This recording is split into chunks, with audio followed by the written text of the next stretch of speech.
je te retrouve encore aujourd'hui, ça va, t'en as pas trop marre, pour une vidéo un peu particulière qui sera pas très très longue. À la base, je voulais faire des threads d'horreur en rapport avec Noël, sauf que j'en ai trouvé nulle part par écrit. Genre vraiment, j'en ai pas du tout trouvé. Il y en a quelques-uns sur YouTube, sauf que j'avais pas envie de les refaire étant donné qu'ils étaient déjà faits. Et que j'ai pas trouvé, les descriptions, ils n'ont pas dit la source d'où est-ce qu'ils avaient trouvé ces threads d'horreur, donc je suis pas tombée sur le site où ils les avaient trouvés, donc je m'étais dit peut-être que j'en trouverais d'autres et tout, mais non, enfin bref. Et du coup là il y a de petites histoires, ça va être vraiment très très court, d'abonnés, donc c'est des histoires qui sont arrivées à l'un d'entre vous, donc c'est encore mieux finalement. Donc j'ai l'histoire sur mon téléphone, je vais enlever pareil la luminosité pour pas que ça fasse trop mal aux yeux. Ah ouais, mais là je vois rien du tout. It's not possible. Et qu'est-ce que je voulais dire? Ah oui, donc je vais mettre des faux prénoms. Déjà la première histoire, j'ai pas le prénom, donc je vais l'appeler Xavier. Et la deuxième, je pense que je peux dire le prénom, enfin je vais voir. Donc déjà l'histoire de Xavier. Donc Xavier était petit à l'époque. Il vivait dans une maison à la campagne chez sa maman et son beau-père. Et donc c'était le jour de Noël. Il y avait quelques personnes de la famille pour fêter le réveillon, etc. Et ils étaient tous dans le salon.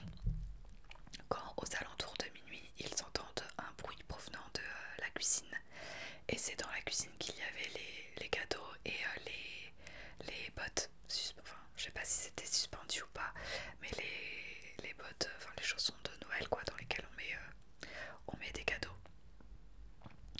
Du coup, ils sont intrigués. Donc la mère, le beau-père de Xavier vont dans la cuisine pour voir ce qui se passe. Et il y a une des potes de Xavier qui était tombée sur les cadeaux.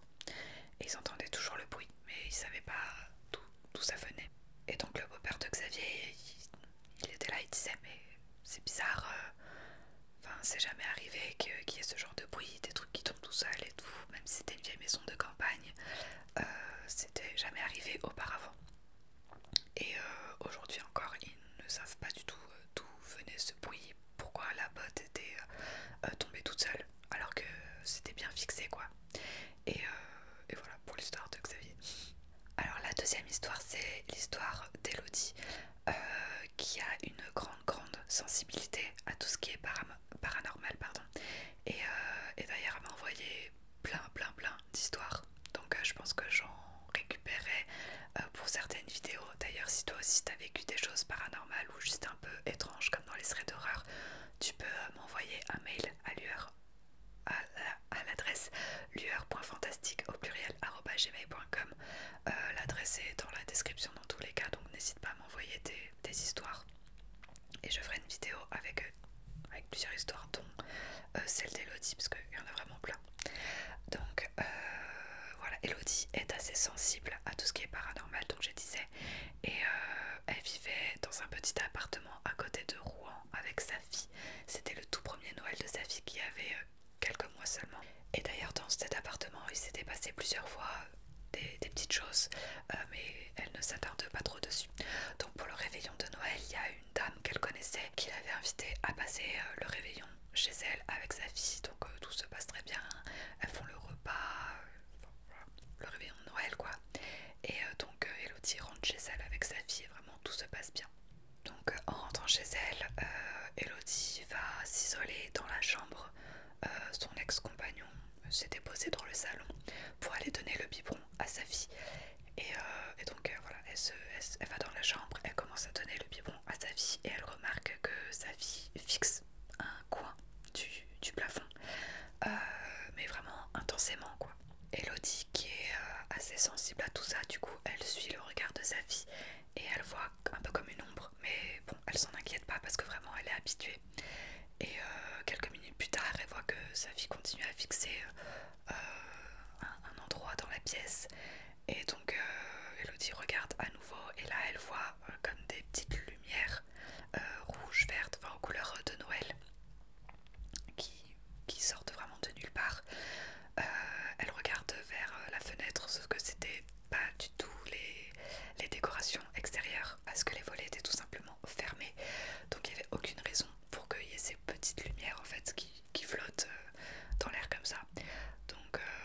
à ce jour elle ne sait pas non plus d'où ça vient, ce que c'est, etc. Mais voilà, le soir de Noël, elle a vu des lumières aux couleurs de Noël un peu flotter au plafond, et sa fille aussi. Donc visiblement sa fille, du haut de ces quelques mois, a également une certaine sensibilité à tout ça. Alors je sais pas si toi tu y crois ou pas, moi j'ai tendance à y croire parce que je pense qu'il y a plein de choses qu'on ne sait pas, et puis j'ai vécu des trucs un peu bizarres aussi. Après j'arrive toujours à rationaliser, à me dire ouais mais c'est peut-être ça, c'est peut-être si, enfin voilà. Je pense que le jour où vraiment je verrai un truc, parce que à chaque fois c'était des bruits que j'entendais ou un truc qui tombe et